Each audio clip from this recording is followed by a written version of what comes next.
Bad managers are, Adam, actually, this is you. Bad managers are reason enough to quit according to LinkedIn, okay? Here we go. Let's see if this story is going to cause me to quit or not. Nearly 70% of U.S. workers will quit their jobs over a bad manager, according to LinkedIn's latest workforce survey, with millennials and Gen Zers being the most likely to leave due to poor management. Toxic leadership has had significant financial repercussions, contributing to over $223 billion in turnover costs from 2014 to 2019. Toxic management has also deterred younger employees after pursuing leadership roles, with only 33% of employees expressing interest in moving into management positions. The article emphasized that bad management not only drives employees away, but also undermines workplace morale and productivity. Bad bosses don't just cost the company talent, they just cost them money. Adam, thoughts on the story? There's a lot to be said here because we've all had bad managers and there's also bad employees. And, you can survive a bad manager as a company. I don't think you can survive a bad founder or leader or man at the top. So, Pat, you've had how many employees come, go at PHP? I mean, you've signed 10, 50,000. I've seen it here at Valuetainment. People come and go. It's just part of the business. And, there's something called resilience. And if you're an employee, if you're a manager, if you're an owner, you're going to deal with the good, the bad. Believe me, I know. You're going to have good days and bad days. Or do you have enough to stick it out or not? Do you believe enough in the vision of the company, in the culture of the company to stick it out? So as companies get bigger, you're going to start to see that culture is no longer going to be the highest priority. It's going to be efficiency. And where do you fit in the machine, in the cog of the machine as the employee? So most employees, I'll just say it, are just there for a paycheck, or else why the hell are they there? Where you find out who really cares is, do they even care if they're getting their paycheck? Do they even ask for a raise? That's how you care if you find out if someone actually wants to be there. You can tell somebody wants to be there if they're asking for a raise? If they're not asking for a raise. So if somebody who's asking for a raise, he wants to be there. No, what I'm saying is, if someone wants to be there, they're not worried about whether they're making X or Y. They want to be there. They'll figure it out. Yeah. This whole concept of that the managers are enough reason to quit, that's part of the reason. But there's a multitude of reasons. So I don't know if this was I'm a hit still piece. Waiting for your point, bro. So, this is the story you wanted to talk about. I wanted to have a conversation about this. Oh, okay. But I'm trying to see your point. You chose this story. Tell me.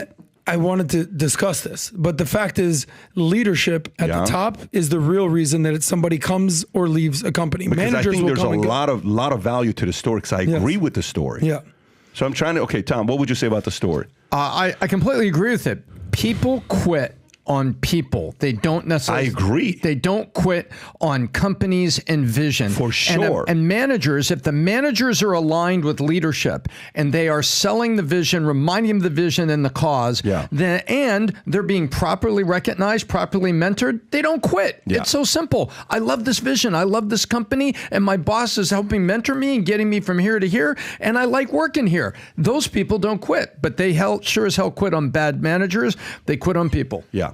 So, it's funny. This last week we had our Monday. We had our what do you call it? Our quarterly meeting with the crew. Executive meeting with the crew. Right. And we're at Four Seasons. We're having our meeting, and at the end of the meeting, normally throughout the entire meeting, what I'll do is I'll show you pictures of it.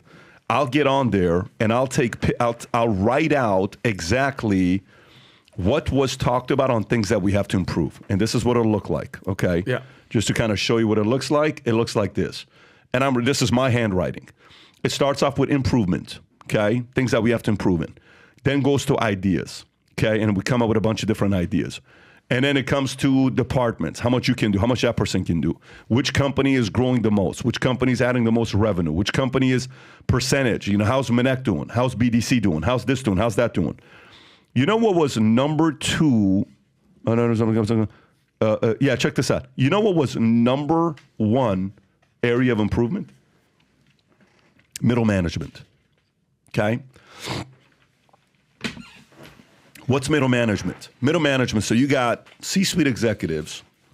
You got people that report to me directly. The only people that can report to me directly are people that things can get done through them. If I can get things done through you, you can't report to me. So like we have some people that I'm like, oh my God, I tried this, nope, not going to get done through me. I need somebody for you to go work with, but you can't be reporting to me directly if things are not getting done through you. You're not a good manager. There are process people, there's managers. And sometimes companies don't use enough strength finders to see who does a job better than another job. One of the best lines that gave me a lot of perspective on what somebody can do is Einstein said, if you ask a fish to climb a tree, he will feel stupid, right? Sometimes we put people in certain jobs that they feel stupid. And it is the job of the leaders to position them in a better place to do a better job. Now, sometimes some people are just bad employees. They have bad attitude, they're entitled, they're negative, they're insecure, they're always worried. They go from job to job to job to job to job. That exists as well. But I do think that this is an epidemic that's going on within businesses, middle management. This is why we are, every single year we make a lot of investments into these types of things. Like even this year for the Vol Conference, there's 4 people we're bringing to the Vol Conference for specific reasons. Number 1 is Dwayne "The Rock" Johnson, because I think storytelling and making content go viral is critical, and nobody tells stories better than Dwayne "The Rock" Johnson. Number 2, Nick Saban.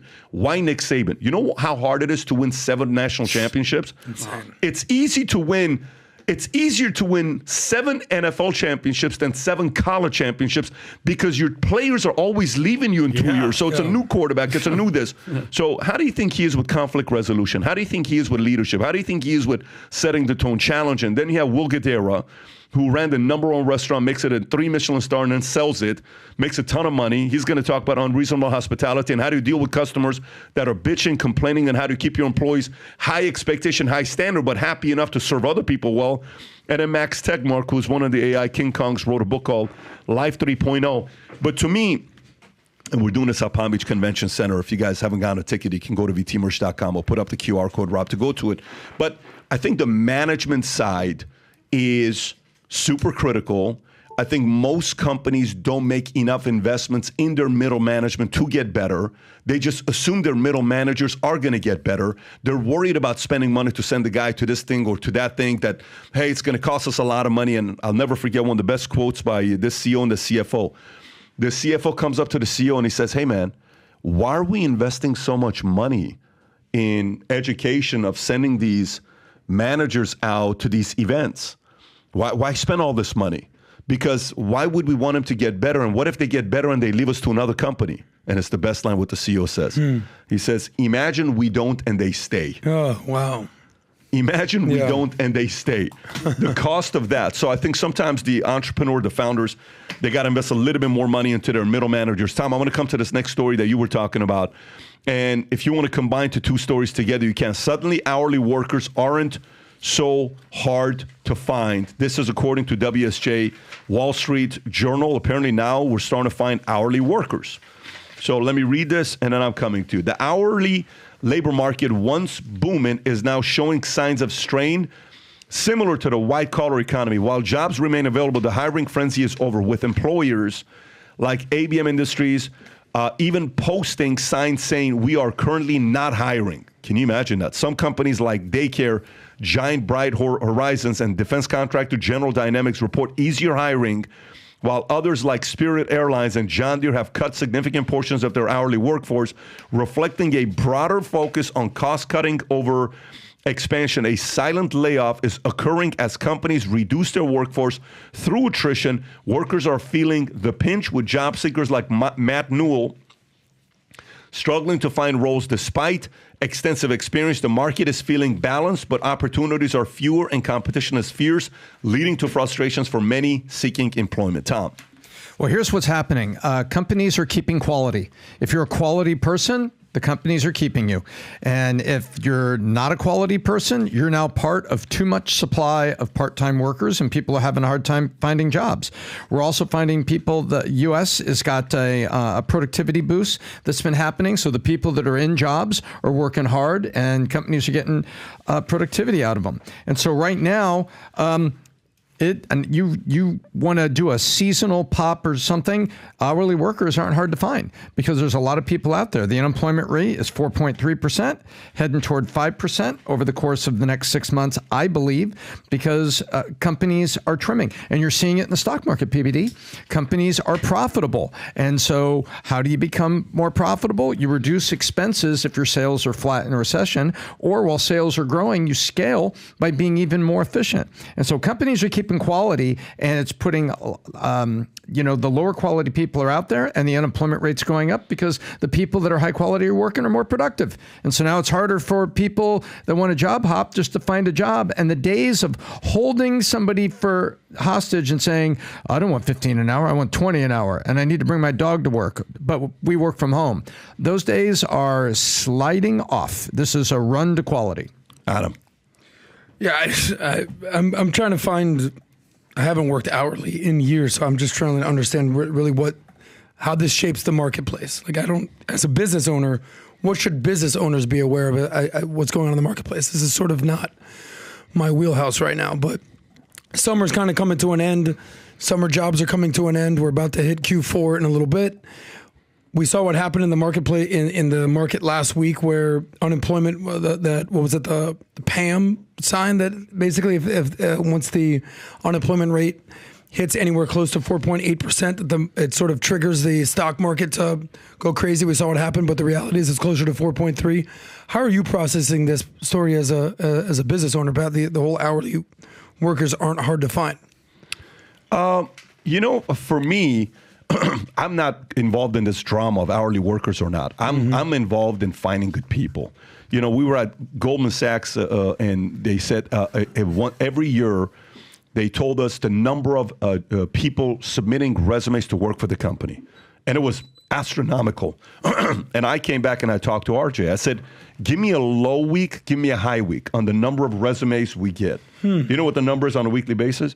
We get 1,500 to 3,000 resumes sent to us on a weekly basis. Get out of here. Not at all. By the way, I'm blown away by that number. Wow. 1,500 to 3,000 employees, 3,000 resumes on a weekly basis. We're getting a small little company that just 3 years ago, we had 8 employees.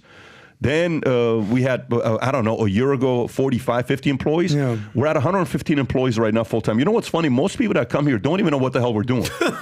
Yes or no? You're right. I just go, wait, what the hell is that? No. Most people come in and say, well, you're the podcast guy, right? And then they go, wait, you guys run a consulting firm? And you guys do this? And you guys own this, and you guys own that, and you guys product development, machine learning, engineers. Like right now, we're building an aggregator, news aggregator that's going to be unfreaking believable. We have 15 machine learning engineers right now that are developing news. Like right now, watch a lot of people watch this podcast, right? You know what they ask for? Can I get the notes? How do you guys come up with the notes? What if I went on those stories? How do you guys get all this stuff? Guess what? We finally said, we want to give you access on exactly what we have. So we hired 15 machine learning guys that is going to go on a news site, do the research for you. It's non-emotional. It's straight up. You just go in there and say, I just want this. I want the facts. What are the lopsided stories? What's going on over here? Can I go back to the timeline? Why is there a spike on this story? The stuff that just doesn't exist, we're going to provide that to you. So to me, I'm not involved in the job, hourly and all this stuff. If you're a kick-ass employee, if you love the company, if you love the vision, if you match up with the stuff that we're looking for right now, let's freaking roll. In about 2 weeks, in the next 2 to 4 weeks, a video is going to be launched to the public of me going through the entire values and principles of what it takes to work over here, who are the ideal types of candidates that work for us, who doesn't work for us, and we've made mistakes, God knows how many times, but it's gonna go through exactly the culture, how we process issues, and but yeah, I mean, at the end of the day, the hourly stuff, it's happened a marketplace for us. A person that's running their business, they're just looking for good talent. Rob, but to talk about this, I thought the former CEO of Google said something yesterday that shook up the market that he had to come back and apologize for. Rob, there's 2 clips. Is this the right one? Because this is the one that talks about... This is the first one. This is the first, when the story broke, this is the story that was based on this clip. Him saying the reason why Google lost the AI race. Play this clip. You're a Google employee? Yes. In the spirit of full disclosure, Google decided that work-life balance and going home early and working from home was more important than winning. Bingo. Wait, we've been saying that for a while. And the reason startups work is because the people work like hell. And I'm sorry to be so blunt. The host is But the fact of the matter is, if you all leave the university and go found a company, you're not going to let people work from home and only come in 1 day a week if you want to compete against the other startups. Did you get it? Yeah. Of course. You got to bring your ass in. Like, how do you think Valuetainment would work if you came in 2 or 3 days, you stayed at home, and you let all of us stay home and just come in to do a podcast? It would fail. All the people upstairs? Are you crazy? Do you know what's so funny? Why would it fail? You get your butt kicked by the guy that's working harder. Yeah, that's what I'm saying. By the way, watch this. Who's saying this? A comedian. Yeah. A comedian who's been in Hollywood movies, creative. A creative is saying this. Yeah.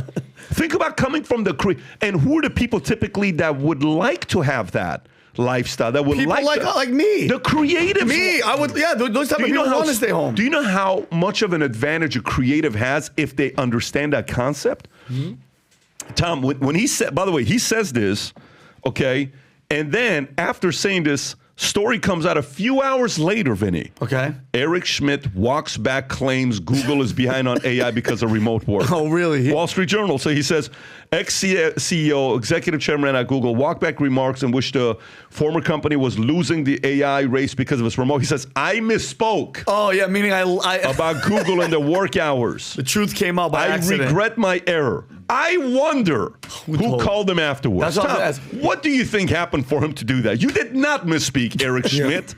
Go ahead, Tom. No. Let me tell you. Misspoke is, hey, the unemployment rate's like close to 5%. Well, guys, I misspoke. It's a little over 4%, 4.3. I'm sorry. I kind of misspoke there in the moment when I was because it's one thing. You see that, Vinny? It's just like, it's like an element. I misspoke, right? Instead, he misspoke while he was speaking a paragraph about working from home. Yeah. That's not misspoke. That is, I told the truth. My phone rang, and now I'm running back to the microphone because I've got a mark on my face. That's what happened. Adam. Yeah, he had to walk back some comments. He had to apologize to somebody or something. But usually the first thing you say, that's how you feel. Of course. And then someone will be like, well, you're like, all right, fine, I guess I'll go apologize. But he meant what he said, and he said what he meant. And that's basically what it is. But the truth is, if you're by the way, when I interview guys that are working here, one of the first things I ask is, so I used to not ask this question. I say, so tell me, have you ever worked for a startup founder before? Oh, yeah. Tell me his name. And I straight up start Googling him. And when you work for him, had he already sold a business, or was he still founder? No, was year 10 of the company. That's the difference. So, well, it was a year. Did he ever build any other businesses afterwards? What was it like working with the founder? Well, he would call me on Saturdays and Sundays. Or they'll say, yeah, I worked with them, but the founder was with them for 7 years.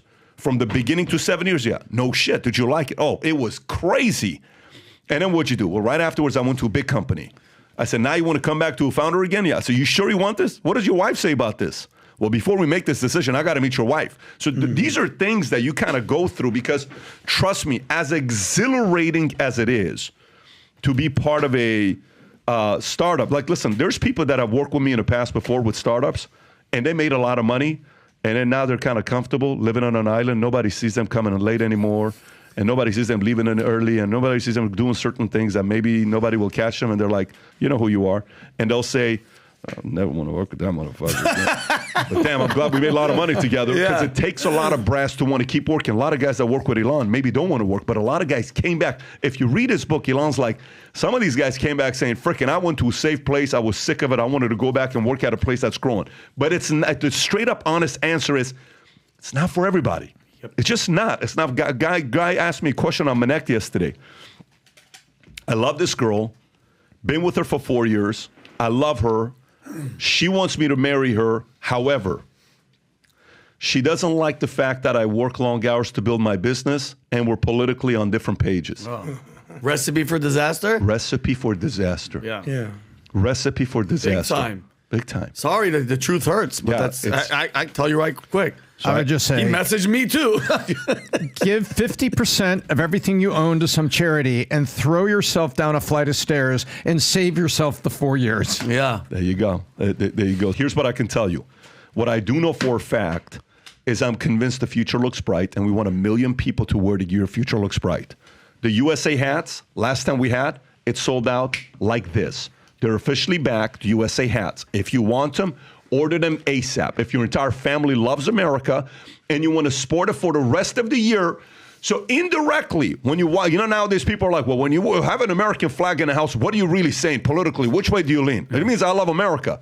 You know what people think when you wear a USA hat and you're walking around and on the side it says future looks bright? You're making a statement when you wear this. And by the way, brand spanking new limited gear being dropped here. This will go out in no time. I wear these flip-flops now because when you have Jesus feet like I do, you have to wear flip-flops that are comfortable. And these are the most comfortable flip-flops. It's got the gel in it and a little lift here when you wear this. It's ridiculous. Feels good. Future looks bright. American flag. Wear them during the summer. Wear them while you're walking out. Wear them while you're walking your dogs at the house with the VT logo on it. This is limited supply. First come, first serve. Some sizes will probably be gone. Go to VT Merch and order it. And by the way, for those of you that are getting the VT gear, post the pictures all over the place. We see you. Can we show some of these? Look at this one here. Pink VT hat. Go to the next one, Rob, if you can. I know her. This is Nick Moore, who's an NFL player for the Baltimore Ravens there. If you can zoom in. Yeah. Zoom in right there. That's him. Look what he's wearing to the left. Wow. Freaking walking in with a future looks so bright sick. hat. What a stud. Go to the left one, Rob. That's him. That's another one with the military one. Good for you with the beard. Another one sporting it. Keep going, Rob. We got hundreds of these. Brian McClain, keep going. Another one. These were unique ones that we had. Keep going. Nice. Keep going. Baby girl, keep going, keep going, adorable. Keep going, Rob, keep going, keep going. Anyways, we got a bunch of these here. Gang, buy the gear, sport it, let the world know you believe the future looks bright, especially if you represent the brand. I'm grateful for you. I'm thankful for you. I love the fact that we got confident, strong people who believe in debate, discourse, that want to represent the freedom and different values and principles that we believe in. We love you guys. We appreciate you. Go to v2merch.com, place your order. So if you like this clip and you want to watch another one, click right here. And if you want to watch the entire podcast, click right here.